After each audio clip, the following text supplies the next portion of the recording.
हमारा नाम अनुराग तिवारी है। रहे वाला हम बनारस का ही और पिछले लगभग 18-20 साल से पत्रकारिता करत हई। तो ब्रेकिंग टुडे पे आज आयल है हम बतियावा है कि बनारस में का बदलल है। मोदी जी जब से प्रधानमंत्री बनल हुआ, सांसद बनल हुआ वहाँ से तो का बदलल है। देखिए भैया, बनारस में मोदी जी के आए के बाद प्रधानमंत्री के संसदीय क्षेत्र होने के कारण बहुत कुछ बदलल है। सड़क का व्यवस्था दुरुस्त हो गया है। पहले यहाँ खुदा है वहाँ खुदा है, लोग कहते रहना कि यहाँ खुदा है वहाँ खुदा है, जहाँ नहीं खुदा है वहाँ कल खुद जाएगा।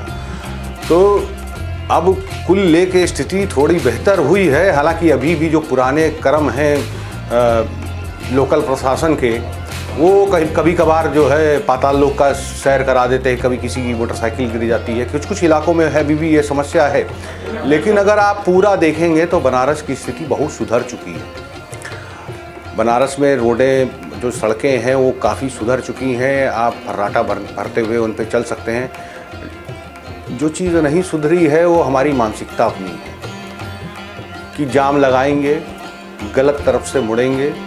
तो ये सारी समस्याएं अभी भी हैं वहाँ पे, जो हमको सुधारनी है, हम लोगों को सुधारनी है। बाकी रोड तो अच्छी हो ही चुकी है।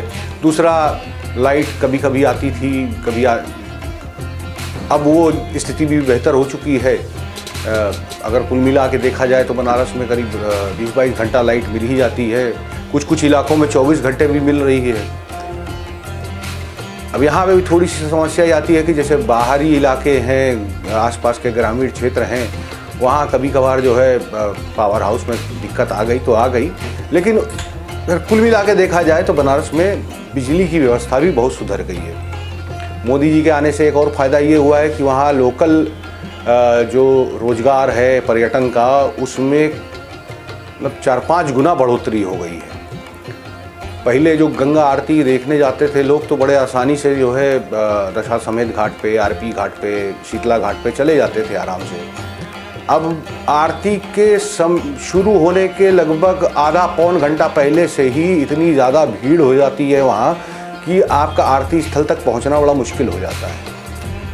तो कुल ले के मोदी जी ने बनारस का जो ब्रांडिंग किया है बहुत बढ़िया किया है, विश्व स्तरीय ब्रांडिंग की है, जिसके कारण बहुत सारे लोग, हाँ, ये कोरोना काल में पूरा विश्व जो जिस दौर से गुजरा है, मंदी आई है, तो उसका असर बनारस पे भी पड़ा है। जहाँ 11 बटुक या 12 बटुक कहता है आरती करते थे, वहाँ 1 बटुक को लेके आरती की जा रही थी, क्योंकि आरती की परंपरा नहीं रोकी जा सकती, तो वो चल रहा था। तो उसका कुछ फ़र्क पड़ा है। लेकिन कुल मिला के अगर आप देखिए तो बनारस में पर्यटन के क्षेत्र में बहुत विकास हुआ है। इसका अंदाज़ा आप सिर्फ वहाँ पे लग रही भीड़ से नहीं, बल्कि अगर आप एयरपोर्ट पे जाएंगे और एयरपोर्ट पे पिछले 5 साल में जो फुटफॉल है पैसेंजर्स का, उसको भी देखेंगे तो आपको समझ में आ जाएगा कि बनारस में लोगों की आमद बढ़ी है। एक समस्या जो सबसे बड़ी है वो है रोज़गार की। वहाँ से जो आते हैं बाहर से जो लोग आके अगर बनारस में बस के कुछ करना चाहें तो वो थोड़ी सी दिक्कत है। अभी उस क्षेत्र में थोड़ा सुधार की आवश्यकता है। लेकिन अगर पर्यटन से जुड़ा व्यक्ति है तो उसके लिए बहुत सारी संभावनाएं हैं, वो कई सारी चीज़ें कर सकता है। हाँ, आधुनिकीकरण और पुराना जो बनारस का जो है उसका तालमेल बैठाना बहुत ज़रूरी है। अब जैसे विश्वनाथ कॉरिडोर बना है तो बहुत सारे लोगों को इस बात पे आपत्ति है कि जो बनारस की आत्मा या बनारस की जो जीवन रेखा बोली जाती थी, गलियां, वो ख़त्म हो रही हैं। तो उनका भी कहना सही है कहीं ना कहीं, लेकिन समय के साथ बदलाव भी चाहिए। और श्री काशी विश्वनाथ जी का जो मंदिर है उसकी महत्ता और उसको देखते हुए और जिस प्रकार लोगों की भीड़ आती है उनके दर्शन करने के लिए, 12 महीने भीड़ लग रहती है। अगर कोरोना काल को छोड़ दिया जाए एक एक्सेप्शन के तौर पे या अपवाद के तौर पे, तो काशी विश्वनाथ जी के दर्शन के लिए लगातार भीड़ लगी रहती है। उसको देखते हुए विश्वनाथ कॉरिडोर का बनना बहुत ज़रूरी था। और सबसे बड़ी बात यह थी कि काशी विश्वनाथ जी का मंदिर है और गंगा जी तक जाने के लिए आपको लगभग 1.5-2 किलोमीटर घूम के जाना पड़ता था। अब कम से कम ये है कि आप गंगा स्नान करके बाबा विश्वनाथ के दर्शन कर सकते हैं। तो कुल मिला के देखा जाए कि बनारस में परिस्थितियां कैसी बदली हैं मोदी जी के आने, दूसरा कार्यकाल भी इनका जो है 2024 में पूरा होगा।